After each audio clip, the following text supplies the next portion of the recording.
When David was told, Look, the Philistines are fighting against Keilah and are looting the threshing floors. he inquired of the Lord, saying, Shall I go and attack these Philistines? The Lord answered him, Go, attack the Philistines, and save Keilah. But David's men said to him, Here in Judah we are afraid.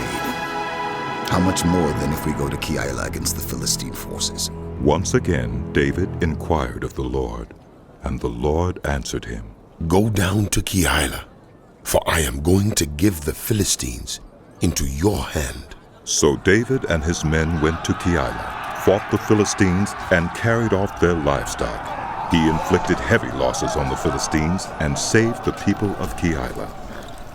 Now Abiathar, son of Ahimelech, had brought the ephod down with him when he fled to David at Keilah. Saul was told that David had gone to Keilah, and he said, God has delivered him into my hands, for David has imprisoned himself by entering a town with gates and bars. And Saul called up all his forces for battle to go down to Keilah to besiege David and his men. When David learned that Saul was plotting against him, he said to Abiathar the priest, Bring the ephod. David said, Lord God of Israel, your servant has heard definitely that Saul plans to come to Keilah and destroy the town on account of me. Will the citizens of Keilah surrender me to him? Will Saul come down as your servant has heard?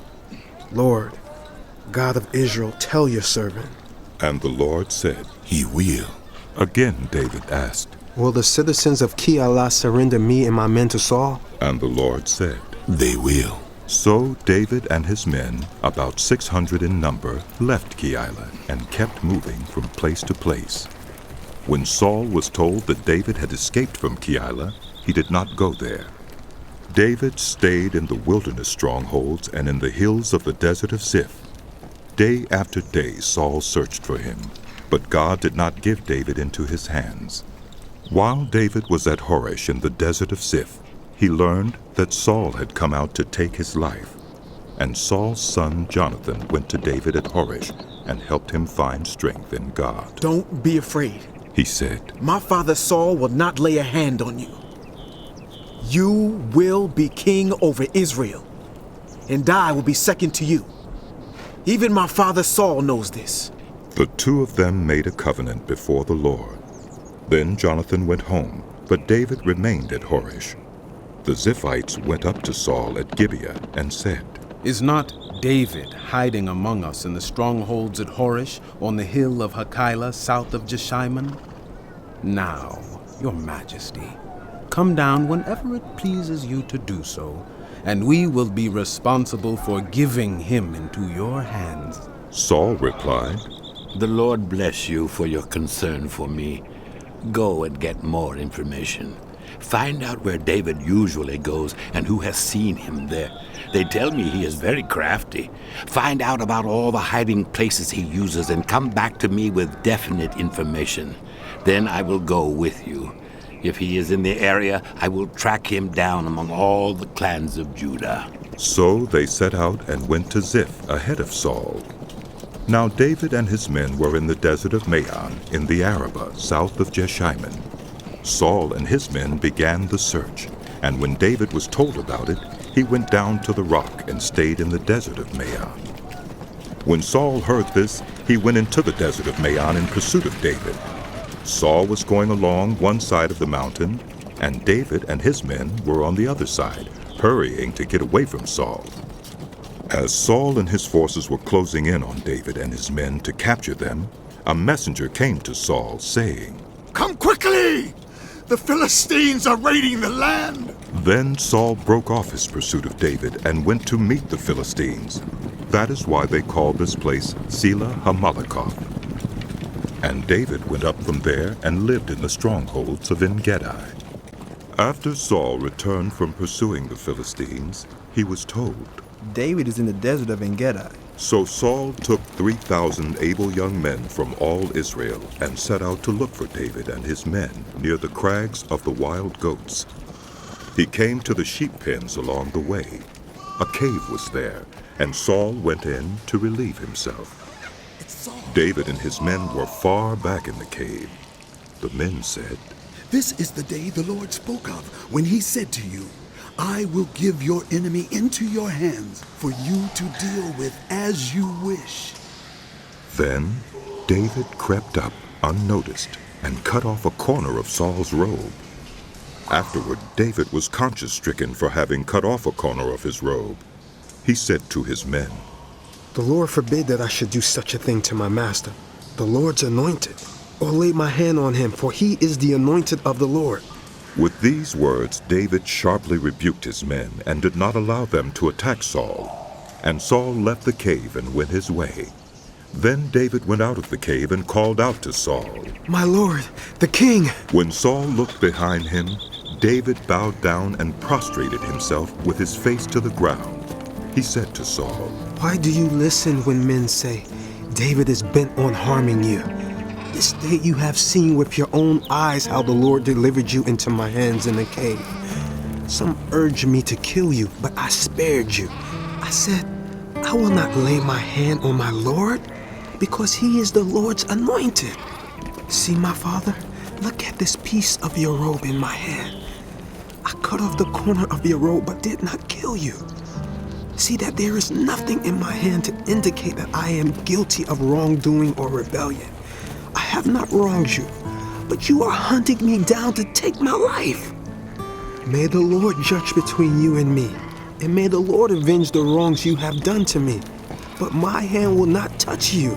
As the old saying goes, from evildoers come evil deeds. So my hand will not touch you. Against whom has the king of Israel come out? Whom are you pursuing? A dead dog? A flea?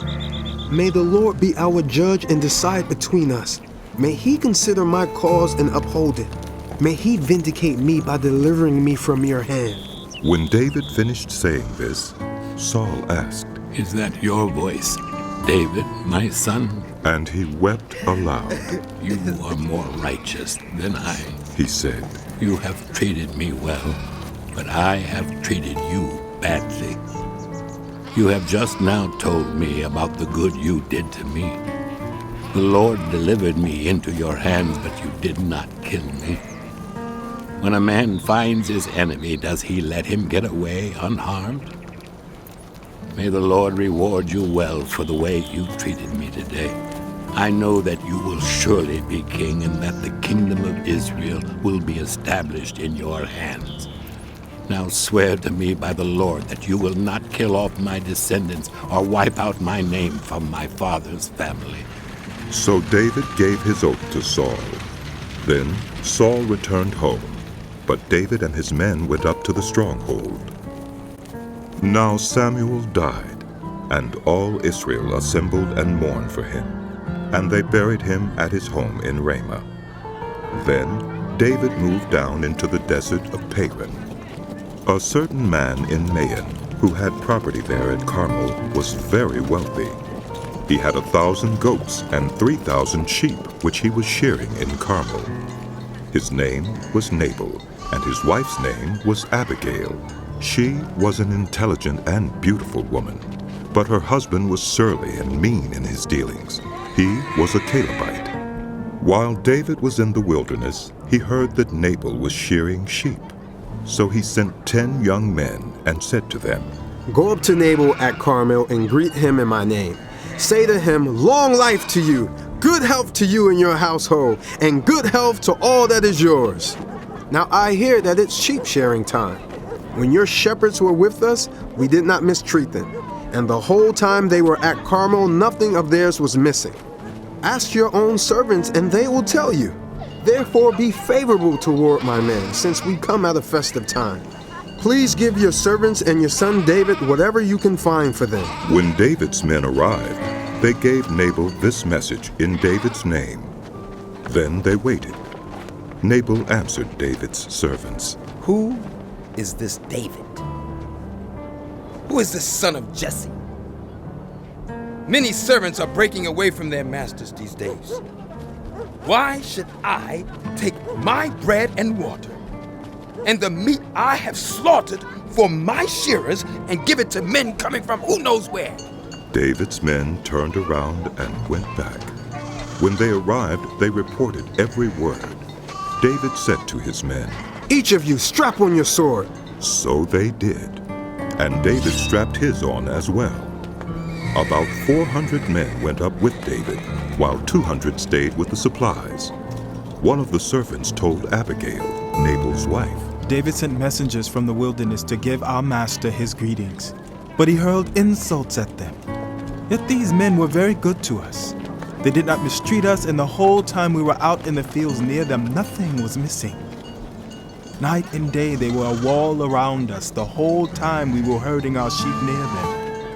Now think it over, and see what you can do, because disaster is hanging over our master and his whole household. He is such a wicked man that no one can talk to him. Abigail acted quickly.